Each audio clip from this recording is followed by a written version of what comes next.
Slacky melody, take one.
Join the meeting.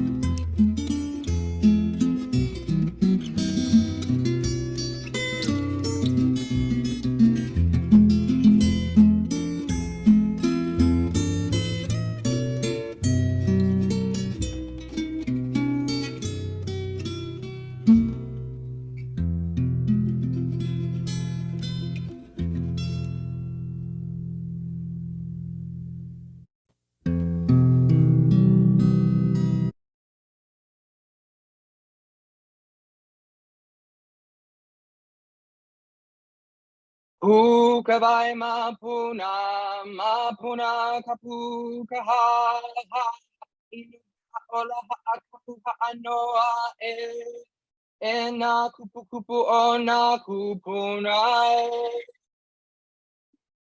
e malamaka mapuna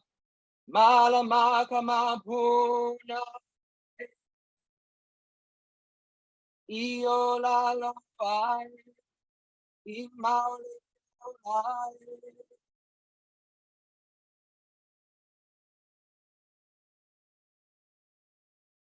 O vai au. O vau o Marion Ano, noho mai manu'uanu o ua koko ku'u ua o ko'olau ku'u mauna. Aloha. Ho'i ka o'opu ai lehua I ka mā puna puna. The lehua eating goby returns to the spring. The Mapuna Lab is a place of respite for those experiencing colonial trauma. Our work is na'au-centered and focused on health and healing. Guided by Ohi'a Lehua as our teacher, an endemic Hawaiian tree, we work in reciprocity and partnership, in healing the chronic and existential pain of historical and intergenerational trauma with our Pacific Islander brothers and sisters. Aloha, here are our learning objectives for today. So participants will engage in an immersive learning experience and learn how the intersections of health and technology fit into SAMHSA's working definition of recovery. Then we'll navigate the ethics within the intersections of technology and substance use care using the Ahupua'a model. And then lastly, we'll understand how to utilize the Ahupua'a model to improve the integration of health and technology as it relates to substance use recovery. And then here's our agenda. We're doing opening protocol right now, but we're going to consent to deepen, and then a brief landscape of the intersections of technology and healthcare, the ethics of it, a quick break, and then our guest speaker, Albie Miles, will come in to talk about the use of AI in food system planning and policy formation. Then we'll talk about the future of technology and health, and then closing protocol. Ina kupu-kupu o nā kupuna e mālama ka māpuna.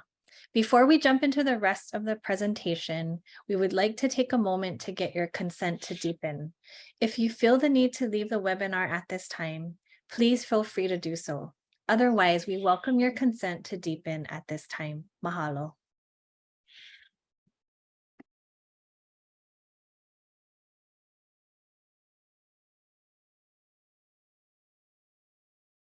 Okay, so now that we've had time, a little bit of time for people who aren't up for having a more in-depth conversation and potential things that might feel bad to hear about, we can talk about how we're going to share information with you guys today. So we have 3 frameworks that we are going to be just throughout this entire presentation talking about and telling you guys how what we're sharing fits into them. The first is SAMHSA's working definition of recovery, which they've described the purpose of as a standard unified working definition of recovery will help advance recovery opportunities for all Americans and help to clarify these concepts for peers, families, funders, providers, and others. And they have described all of the words and phrases right here and given them definitions, and we'll be referencing those throughout the presentation. The next is the 12 core functions of a substance abuse counselor. The blurb for the book where these 12 core functions can be found is substance abuse counselors are expected to show competency in the 12 core functions of substance abuse treatment. And these below are the 12 core functions. And again, we'll be referencing some of them throughout the presentation. And now on to the big fish, the impacts of colonization on Ahupua'a conceptualization version 3.0. And so just for the sake of brevity, we'll be referring to this model as the Ahupua'a model. And while we go through, some questions to consider are, what is your Ahu and what is your Pua'a? And now a brief description of what this model is and what it means. So by looking at the Lo'i system within our Ahupua'a system, I Kawahiko in ancient times, if these systems were not functioning correctly or not healthy, and if those who malama to take care of these spaces were not ma'a, accustomed or used to or familiar to this understanding, then no one would be fed. Lo'i is the Native Hawaiians' agricultural system using terraces along the hillsides. They developed complex systems similar to water paddies to grow their staple foods of kalo or taro along the valleys. So we should understand the external impacts on this substantive system.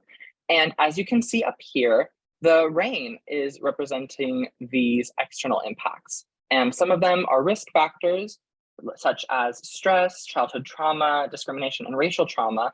And some are protective or resiliency factors, such as culture, aina, ohana relationships, and support.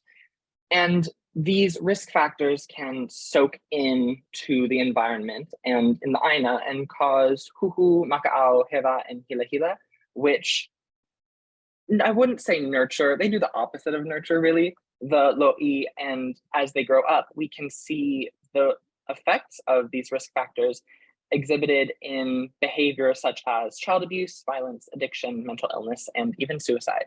But if we encounter these protective resiliency factors, the aina is nourished with lokahi, mauliola, mana, and pilina that really help support and create healthy little lo'i. And yeah. Mahalo nui, Jack. Aloha mai kako. My name is Marion Ano, and my ancestors come from Hawaii, Japan, England, and Portugal. Aloha mai. So in my presentation today, I will provide a short background about the intersections of health and technology and examples of existing technologies that currently shape this landscape. Next slide. This intersection, often referred to as digital health, is the implementation of technological methods and processes to improve people's well-being while also empowering patients to make better informed decisions about their health. As part of this landscape, we will review different types of digital health tools, their uses in different stages of care, and how together, guided by the Ahupua'a model, we might better iterate and integrate them to bring these tools into practice that best empowers our patients. Next slide. Telehealth allows practitioners and patients to connect and engage via phone, computer, or a mobile device, proven to be a vital digital health tool for patients who live in remote and rural communities. Telehealth was truly tested during the pandemic. It is also important to note that coordinating several different healthcare providers and or a team using telehealth is pivotal in situations where this otherwise may not be available for the patient. Although useful in many instances, telehealth should be coupled with in-person care to balance the gaps that may occur during telehealth appointments. Next slide. mHealth, or mobile health, enables patients to engage deeper in personalized health. Well-known examples include wearables such as the Fitbit, the Apple Watch. Additional mHealth mobile apps can be downloaded by patients to address different health categories, including healthy living, mental health, system checkers, or clinical and diagnostic apps that providers and patients can use together to coordinate healthcare. Next slide. Popular wearable commercial technologies like the Apple Watch are equipped with many different kinds of sensors, which creates a data-rich user experience. The Series 8 watch app includes a blood oxygen app, an ECG app, high and low rate notifications, heart rate notifications, temperature sensing, SOS or fall and crash detection. And as an additional charge, users can also add on cellular capabilities. Once again, this user-centric and data-rich experience can provide patient-centric healthcare and enhance the overall coordination of care. Next slide, please. Also, self-monitoring apps like the AlcoTrack enable users to self-report and engage in monitoring alcohol intake and caloric intake. Additional goal setting and tracking goals coupled with self-reporting can empower patients to self-reflect and have more self-compassion. Next slide. So what jobs, right, can these digital health products accomplish? Providers working in a highly regulated industry turn to these digital health tools to streamline processes, save time, reduce costs, and of course, the goal to improve healthcare overall. Patients also can experience better connections with their providers through telehealth and mHealth, and better access their health and well-being through that personalized healthcare options. So the intersection between digital health and substance use care can be used to aid patients through these different stages of care. So assessment, treatment, support, prevention. For example, telehealth can be instrumental during an assessment phase, followed by delivery of online coursework in a synchronous format. So with a real live instructor on the other side. That can be during the treatment stage of care. And it's important to keep in mind that substance use care and digital health should always be coupled, once again, with in-person care and experiences. Next slide. So as we know, digital health is just one piece of that healthcare puzzle. For our communities right here, we know that cultural grounding, knowledge, and practices, language, are an integral part of substance use care. The Ahupua'a model could help guide providers and patients Georgette, join the meeting. successfully through stages of care when integrating digital health. Next slide. So what are we moving towards? So we're moving towards, having this conversation about adding digital health into substance use care. When digital health is guided by the Ahupua'a model, we are guiding patients from uncertainty to feeling supported and empowered. Additionally, the model can also help guide us away from situations of high risk and moving towards situations of high resiliency. However, before we consider, the suite of tools available to us in digital health into substance use care, we must understand and develop our ethical codes, patient protection, privacy. And so right now, I'm really excited to invite Kayla from our team to share more on this topic. Mahalo, Marion. Aloha, my name is Kayla. I am zooming in from Ohui Manu, where I grew up and still live. I'm a fourth-year public health student at UH Manoa and a research assistant for the Mapuna Lab. And a quick preface, I am not Native Hawaiian. My ancestors come from Laos, Japan, and Okinawa. And I bring them here with me today to humbly talk about the ethics of technology in healthcare. And my focus is on AI and its roles and development. So if technology is the chicken, then ethics is the egg. And in terms of substance use care, ethics can fall into 3 layers, with each layer getting more and more specific. So the first layer and outermost one is technological capacity. So algorithms can't question information. They can't think about who published information or for what underlying purposes they had. The second is data does not equal knowledge. Technology integrates can you go back, please? Technology integrates vast amounts of raw data. Unless it can analyze and apply that data, it really contains no knowledge, which is bad if technology were to take on the roles of providers and practitioners. But it's kind of a good thing if we want humans to remain at the forefront of care. Next slide, please. Mahalo. Next is cultural capacity. And this goes into AI determining which lives to value, and goes back to the idea that data does not equal knowledge. So programs are based off of their creators, and if the dominant creators in the field are white or Western, then technology reflects that, and that is its culture. So there's a huge bias for English and English speakers.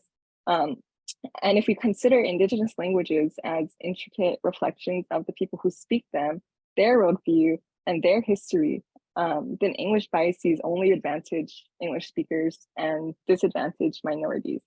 So looking at the 2 language maps on this side, we had Japanese Ryukyuan, and we all know that Japanese is a language, but there are actually 5 languages indigenous to Okinawa, which I didn't learn until last semester. So they're going through revitalization efforts, and AI could be a huge tool to help them with that. Even with Austronesian languages, so Te Reo Maori and Olelo Hawaii, revitalization efforts are huge there as well. If all AI knows is English source information, the idea that English is the standard is perpetuated, and this eliminates diversity and innovation and eliminates the need to think about one's own identities and cultures. So indigenous representation is valuable and important, but it comes with a handful of other concerns. So harvesting data, did the people whose cultures represented consent to have their data used? That goes into plagiarism and intellectual property rights and exploitation. There's also distortion of indigenous culture, like cultural appropriation, biases, false narratives, and inaccurate data sources. So including cultural information is a great thing, but it's just another way for recolonization if done poorly. We can go to the next slide, please. Okay, and then I think the most specific layer of ethics in terms of substance use care is care capacity. So pūle or connection is central to all care and is an integral part of a healthy lo'i. In the Ahupua'a model, the lo'i is the environment in which health and healing is fostered. With the incorporation of technology, possibly decentering pūle is a major concern. So not just for the individual and their provider, but the individual and their ohana and their community and aina as well. And we can go to the next slide. So this is a quick table highlighting everything we talked about, and then we can just move on from that. Thank you. And then this leads us to the question, can technology be a replacement for substance use care? And considering the ethics in the 3 layers of capacity, AI and digital health cannot be replacements for substance use care. At best, it's a tool for care, as Marion covered. So it can act as a walking database, knowledge and information can be streamlined, and equitable access. Anyone can dive into it if they wished. Next slide, please. But if we intend to use AI in digital health, there are 3 concepts that can be used as guiding principles to develop these technologies ethically. So pūle and connection, always having that at the forefront. Data sovereignty, so community ownership and control over what and how that data is collected. And self-determination, so community control over the direction in which technology is developed. Next slide, please. Thank you. So if developed in an ethical way, using those principles as guidance, then AI and digital health can fit into the Ahupua'a model in a great way. So when looking at like risk factors like acculturation, AI can address and challenge those dominant modes of thought and narratives, which are Western-centric and biased. And then looking at protective factors like the community and environment, AI can act as a tool developed by and for the community, where everyone in the community has access to it. And then cultural knowledge, AI and digital health can be just one of many tools to preserve culture today. And then next slide, please. And that leads us into some of what's going on out there right now.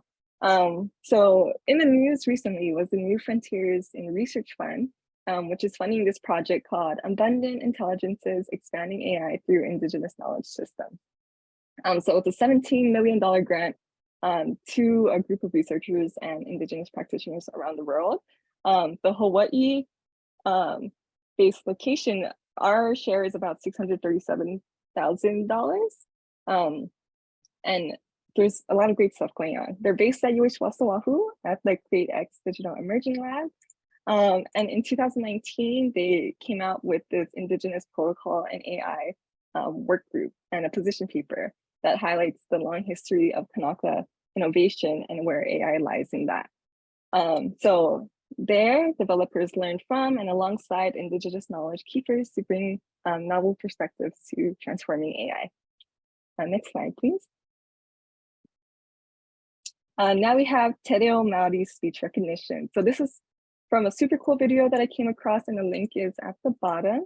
But basically, this organization, Te Huku Media, they used to transcribe their videos to Māori language manually.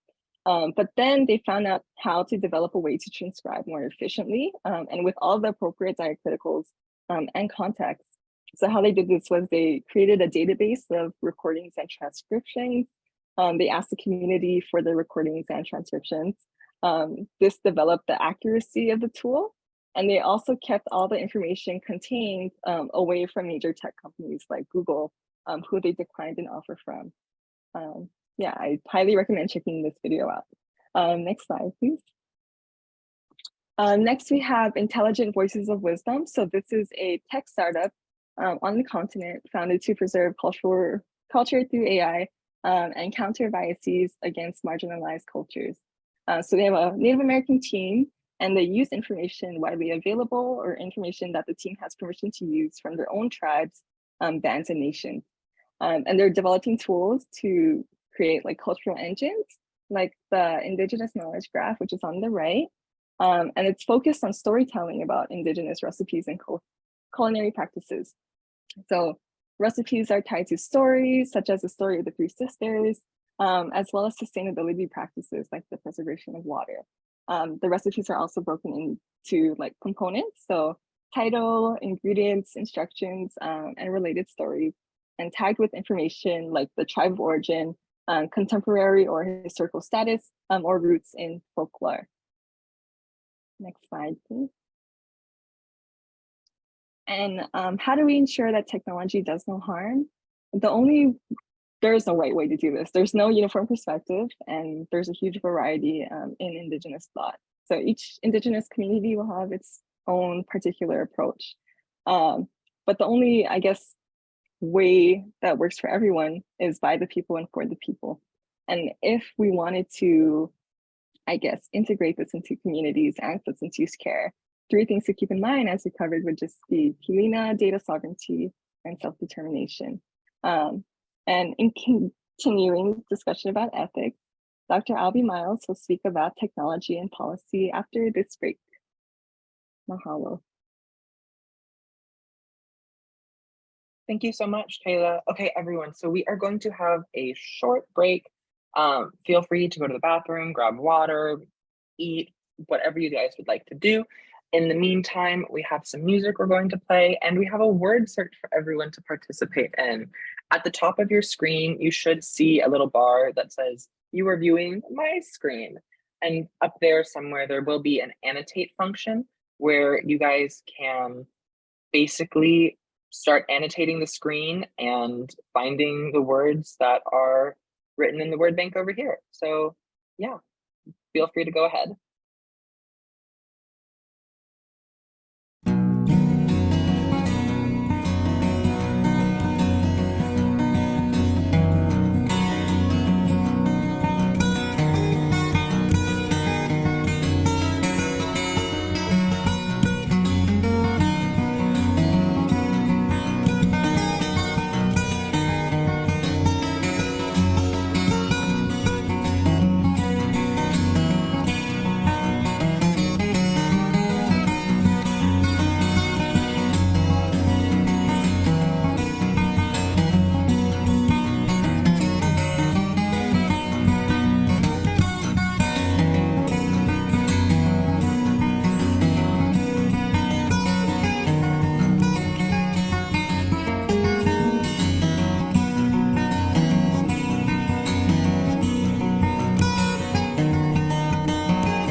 All right, it looks like we found a really good chunk of all of the words. Good job, everyone. That was really impressive.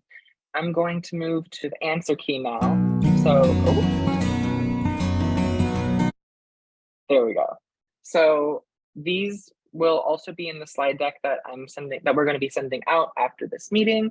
So everyone, if you want to try again, feel free to do the word search once you get the slide deck. But yes, so I'm going to clear the annotation really quickly. And now we're going to continue. Mahalo nui. Welcome back. At this time, I would like to introduce our guest presenter, Albie Miles. Albie is an associate professor of sustainable community food systems at the University of Hawaii at West Oahu. Albie received his PhD in environmental science, policy and management from UC Berkeley in 2013. His research explores the relationship between farming system biodiversity and ecosystem services from agriculture and the structural obstacles and opportunities to sustainable food and farming systems. He is also part of the Transforming Hawaii's Food System Together initiative and will speak more to the policy work that he is involved in with a team of others as it relates to this initiative. Please join me in welcoming Albie Miles to present. Mahalo. Aloha, everybody. All right, thank you for having me, Marion. Thank you for the invitation, and thank all the participants for listening in. I think, Marion, you have this set of slides. We'll go through a set of slides, and I think we'll leave a few minutes for questions and answers. Okay, so let's dive right into this. So I'm a food system scholar, and many people often misunderstand the food system as being agriculture. So agriculture is a component piece of a larger food system that deals with everything from how the inputs into production agriculture are manufactured, how the production systems are managed, to where those food items or fiber or fuel items end up, all the way through to consumption and waste disposal. So I tend to refer to the food system as a complex social, ecological, political, cultural system. And so I approach it as a multidisciplinary or a transdisciplinary scholar, and politics and public policy is an important part of that. And I'll get to how artificial intelligence is being used in some of our policy formation work. So next slide, please. So several years ago, we received a USDA grant. There's a program within the USDA, and it's called the Regional Food System Partnership Program. And it's really intended to help different states and regions begin the process of formulating state or regional food system plans or charters, just like we have transportation plans, energy plans, and so forth. Increasingly, many states, regions, and cities are articulating food system plans in order to achieve a set of social, economic development and ecological goals. So the Transforming Hawaii's Food System Together is the first stage, a planning phase in the eventual formation of a state-level food system plan or charter. And I'm a part of the group that formed the initiative and have been driving it forward. One key outcome, and that we'll get to, is the formation of what we're calling an integrated state food policy framework. And I've been working with Marion in order to articulate this in its digital format. And I'll explain how we use AI as a way to vet public policy ideas as we're going about an examination of different components of the food system that we believe need to be modified. How is AI, how are we using AI, and I call it in a dialectical way, in order to ensure that we're approaching public policy formation in a fairly comprehensive way. So next slide, please. Well, I'll now that the full graphic is here, and I apologize, I haven't had a chance to fully wrap my head around all these slides in advance, but the idea behind this initiative is taking stock of the history of the food system of Hawaii from pre-Polynesian contact all the way through the process of colonial occupation, dispossession of Native Hawaiian people in the creation of kind of the modern industrial agri-food complex, and what are its attendant, social, economic, political drivers? What is the current state in terms of social, ecological externalities, and where are we going? And how can public policy be used as an important instrument to affect food system change, to realize a future food system that's aligned with community goals and interests, and helps us realize the state's commitment to the United Nations Sustainable Development Goals. Next slide, please. I think I'll get into this when I do some screen share. So go ahead and keep going, Marion. I don't want to dwell on this. I think it might be helpful to, can I do screen share? It might be a little bit easier for me to do, to show a little bit broader context. Just give me a second. Can you see my screen? Not yet. Not yet? Okay. There we go. There we go. Okay.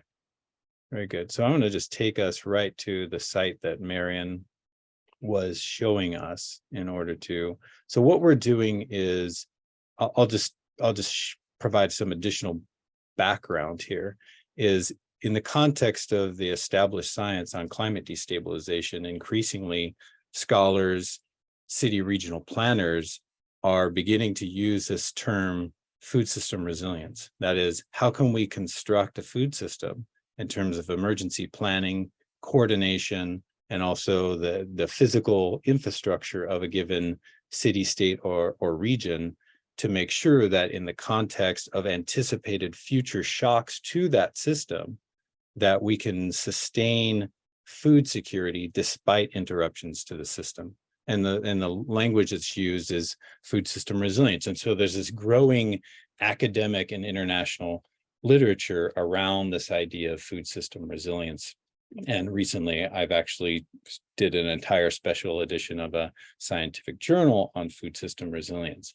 So what we're attempting to do is help in the Transforming Hawaii's Food System Together initiative. What we're attempting to do is distill some of the key public policies that we could operationalize once passed that are going to build food system resilience and equity. And so what Marion began to show in the PowerPoint that I'm just kind of showing you the actual draft webpage is this repository for some of what we consider the best thinking around public policy to affect change in very specific aspects of the food system of Hawaii. And we call this an integrated state food policy framework.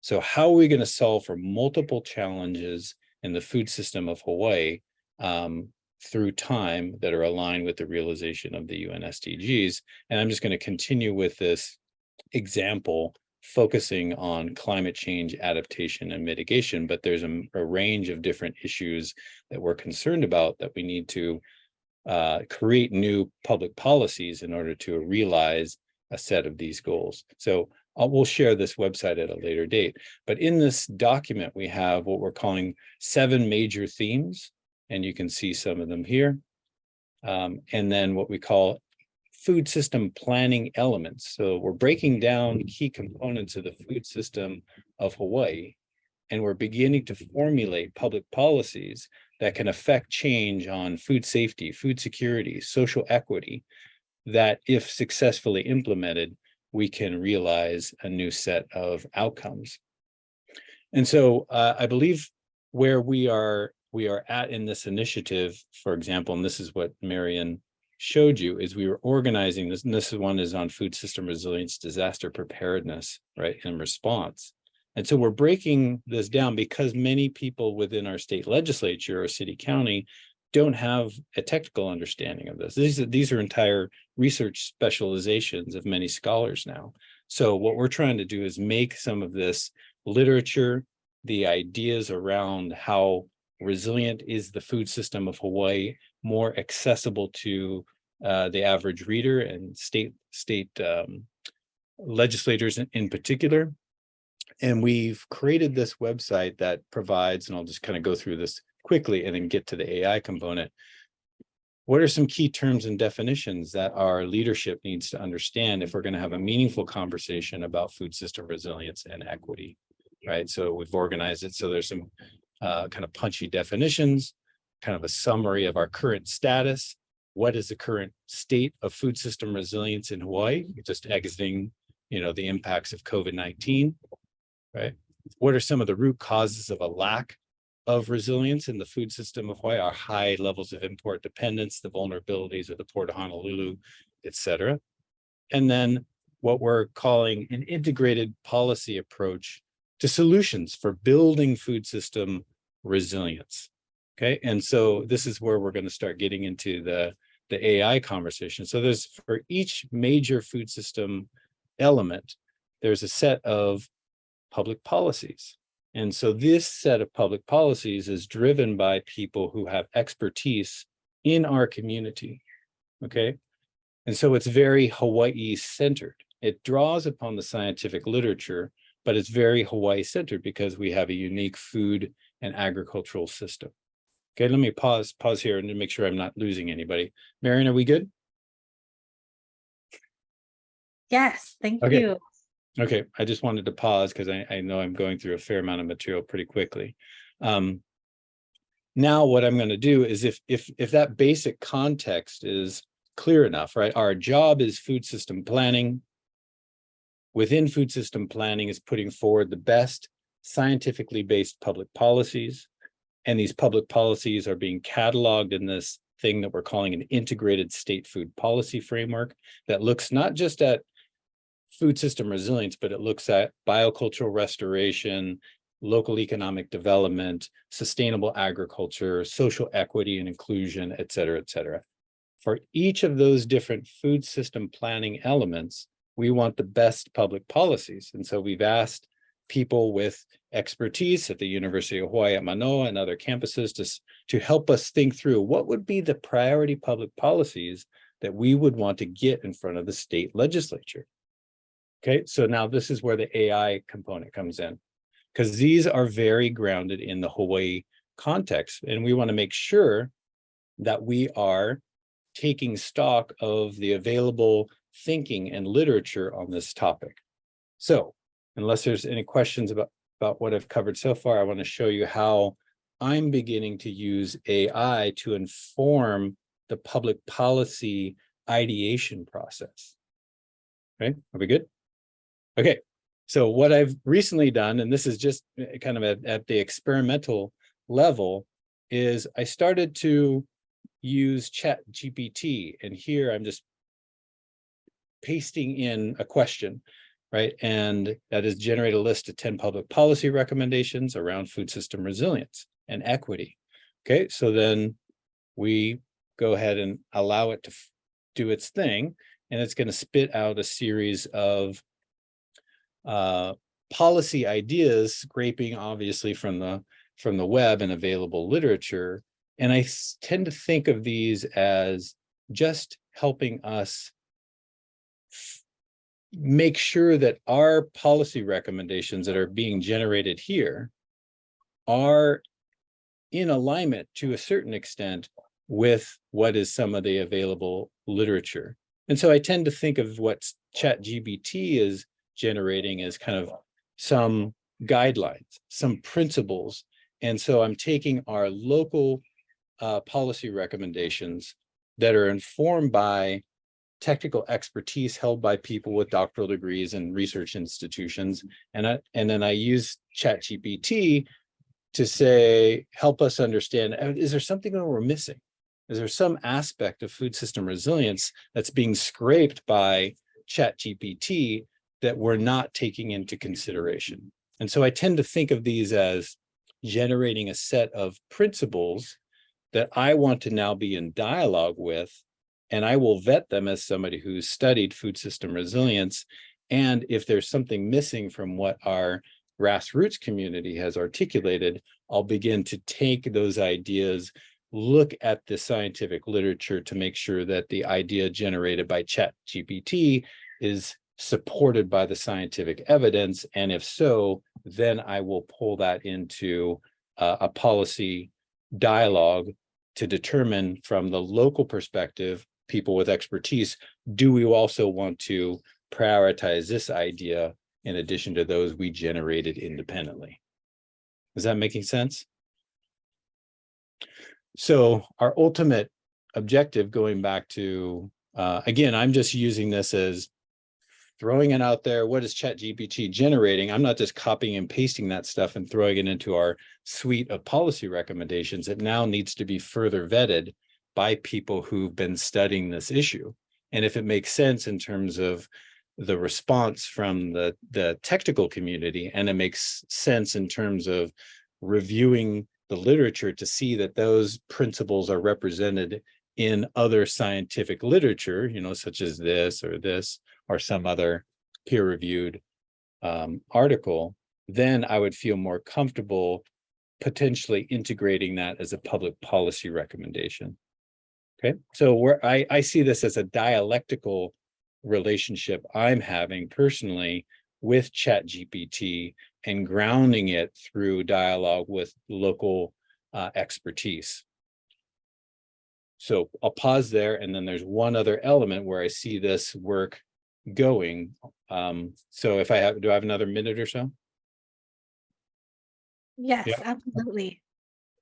So the next way that I see, it's less about AI. I guess it's a type of AI. I have a colleague, Konstantinos Zougras, who's a sociologist, and he works with large data sets and text mining data sets. And so what we want to do is follow the procedure that I just mentioned. We generate a certain set of policy recommendations informed by local expertise.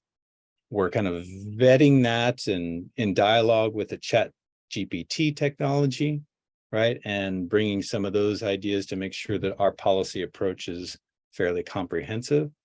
And then ultimately what we want to do is, this is informed by technical expertise, but it's not necessarily substantiated in terms of priorities.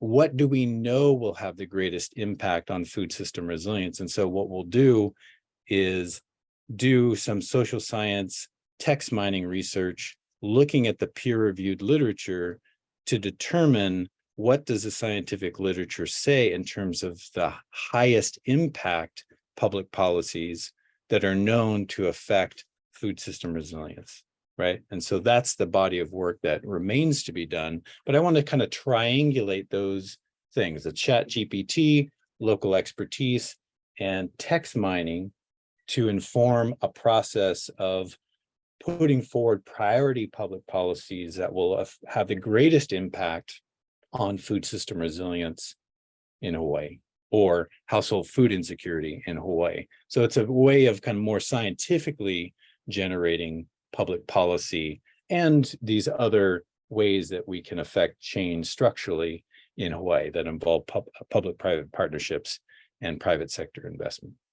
So I think I'm maybe close to getting the boot here. And so I wanted to open it up for questions. Sorry, Marion, to go off script. I just needed to kind of wrap my head around it in ways that I was most familiar. So thank you. Oh, mahalo nui, Albie. If it's okay with you, we just wanted to flash up the slide deck again. Yeah.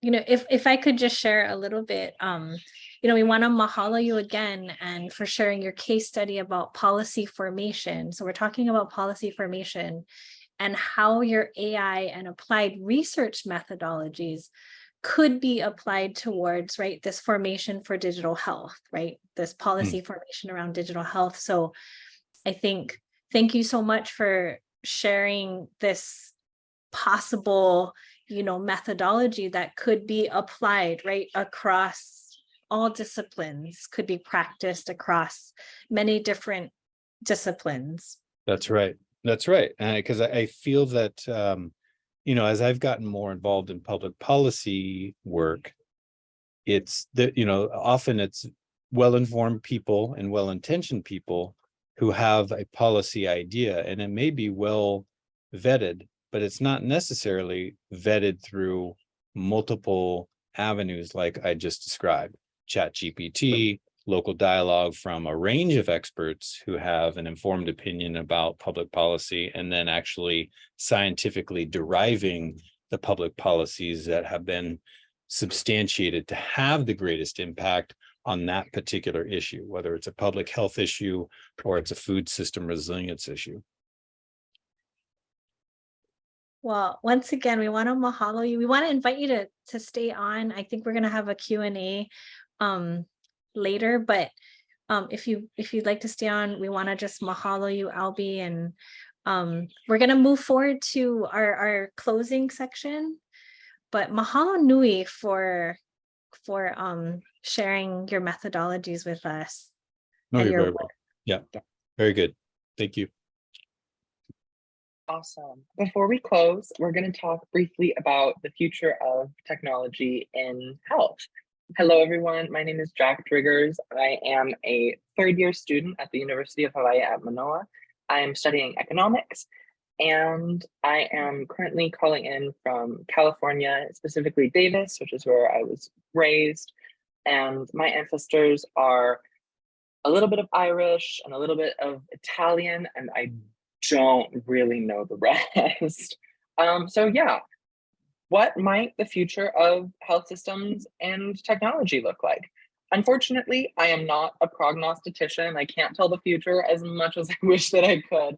But based on all of the stuff that's going on currently and the things that are currently in development, we can make an educated guess that artificial intelligence might be integrated into healthcare. And here are a couple examples of current developments that are going on right now. So an AI algorithm is currently being developed by Sidhu Pachapala, and it's called SuaSensor. And essentially how it functions would be to read through a bunch of text data, and based on the super small semantics in your writing, it can provide insight into suicide risk, and had a 98% accuracy with sample data. And this algorithm actually won Mr. Pachapala the 8th place prize and $80,000 and $50,000, I believe, in a very large STEM competition, which is quite impressive. And if this algorithm is launched as an app where people can self-diagnose, that would be incredible to help identify people who are at risk of suicide, because it's becoming a larger issue today, and having a way to predict it would be quite helpful. And AI-assisted surgery is also a thing that might be possible in the future. Now, that's not to say that we'll be operated on by robots, because quite frankly, that thought terrifies me. But just for a little context, AI is currently being used in some fields of medicine to predict types of issues like acute kidney injury and circulatory failure based on a number of other health factors. And the potential for AI to be applied to surgery in particular and calculate surgical success rates, for example, is quite exciting and quite high.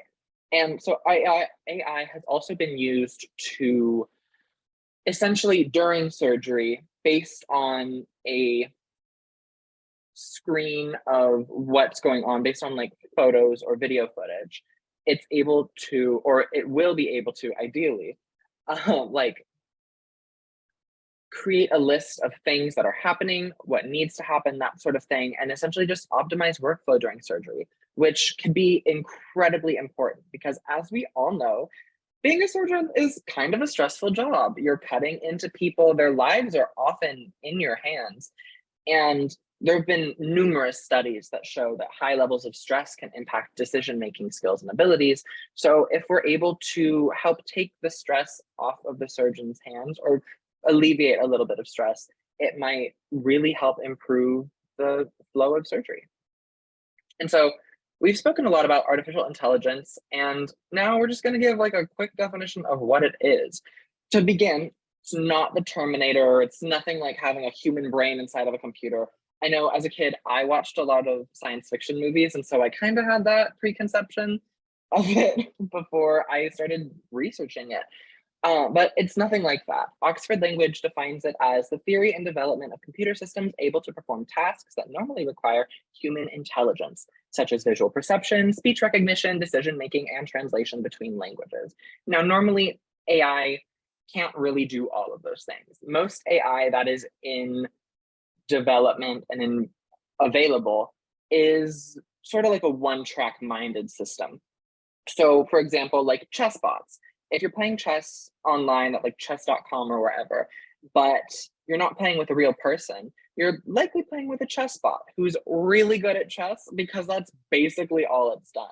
It's been giving a huge amount of information on different chess moves that you can make at different times and how that comes out and turns out at the end of the game. And because of all of that data that it can reference, it's really good at chess, but it may not necessarily be so good at generating images or responding via text like we saw with ChatGPT.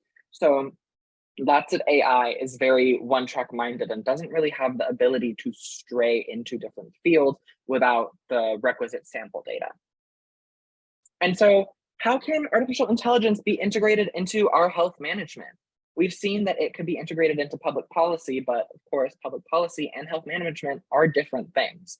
Well, it has the potential to become a much more robust screening process, which is the core function number one of a substance abuse counselor. It would be different from current screening filters, like not at all like if you call Lung's Drugs and they say, press 1 for this or press 2 for this.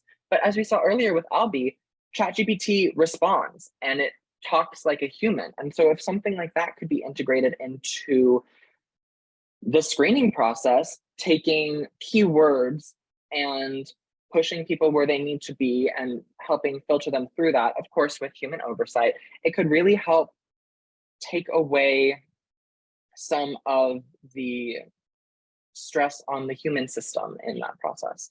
And another thing it could do, this is a connection to the Ahu Pua'a model, is create community and a welcoming environment and foster ohana relationships and support, both of which are protective and resiliency factors. Now, you might be wondering, what are you talking about? How is that possible? Well, I'm going to go into a little example in just a bit, but first, ChatGPT describes itself as an AI language model developed by OpenAI. It's been trained on a diverse range of data sources and has the ability to generate human-like responses to text-based prompts. However, it is important to note that it does not possess personal experiences, emotions, or consciousness. It's here to help answer your questions and engage in meaningful conversations. So I'm going to stop screen sharing this page and start screen sharing ChatGPT. So if we say that you are a little worried that one of your kids is a bit more distant recently and you're worried about their mental health, you can ask ChatGPT to give you a couple ideas. And now this is, as Kayla mentioned before, not at all a replacement for any sort of mental health professionals, but instead it's a tool to help orient ourselves, like Albie mentioned. So it can give you a couple ideas to help push you out of not knowing what to do. And from there, you can ask it more questions and you might not know what to do beyond even this, or you might not know who to go for to help. And so asking ChatGPT can help give you ideas like a pediatrician or family doctor. They're well connected in the health circles and they likely have recommendations for mental health professionals who could be of great assistance to your kids. And so, yeah, back to the presentation. Give me 1 second to pull that back up. Awesome. So next, how can artificial intelligence help empower patients and practitioners? Well, you guys can find out on the next installment in the AI specific topic of our webinar series on July 20th from 12 to 1:15 p.m. Hawaii Standard Time at our Patient and Practitioner Empowerment through AI training. And finally, on to our closing protocol. So first thing we're going to do is the mana'o i'o. So essentially what I'd like everyone to do is we are going to put this link into the chat. And once you guys get there, feel free to put in one word. And you can do this multiple times, but one word to start of what you took away from this presentation. And I'm actually going to share a different screen now. And we can see as answers come in, what words have been submitted and generated. And this will create a big word cloud, and we'll see what everyone's been thinking about during this presentation.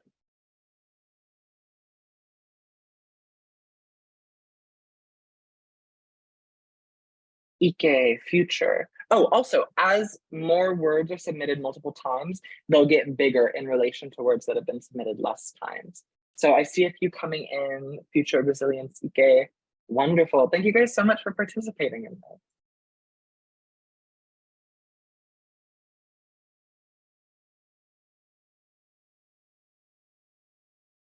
So we're going to give it a few seconds, let you guys get onto Pūle and start submitting stuff. And yeah, oh, it looks so cool. Oh, we got a lot of future. There we go. I mean, we are looking ahead and hoping to grow and build resilience and advance technology and make change. Oh, hope. Oh, that's such a good one. I love this. Oh my gosh, guys. Okay, so I'm going to stop sharing this screen, but feel free to keep submitting words that you're taking away. And now back to closing protocol.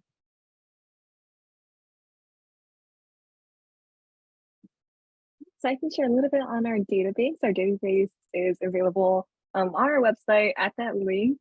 And here you can find a bunch of the resources we used for this presentation, as well as other stuff for like further reading material and just to learn more.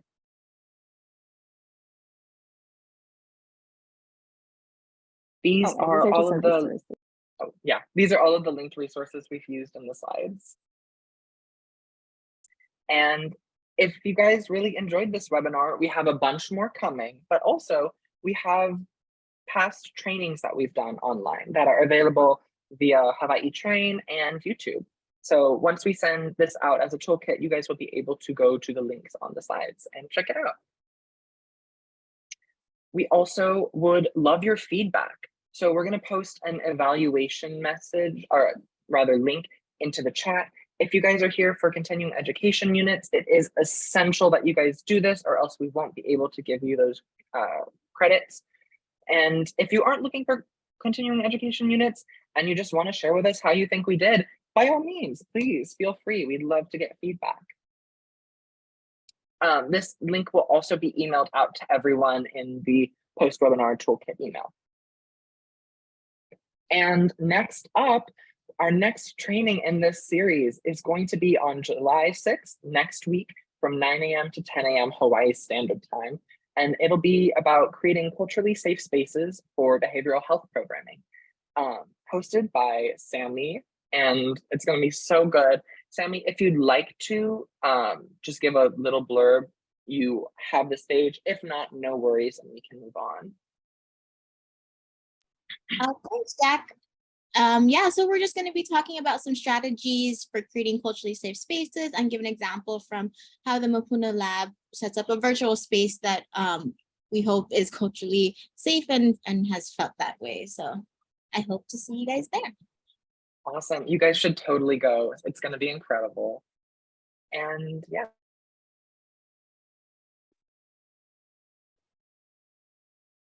Kawai mapuna kapu kaha ha inu ha'aola ha kapu ha'anoa e na kupu kupu o na kupuna e malama ka mapuna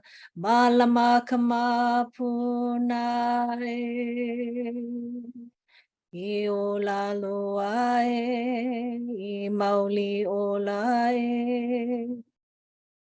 Mahalo.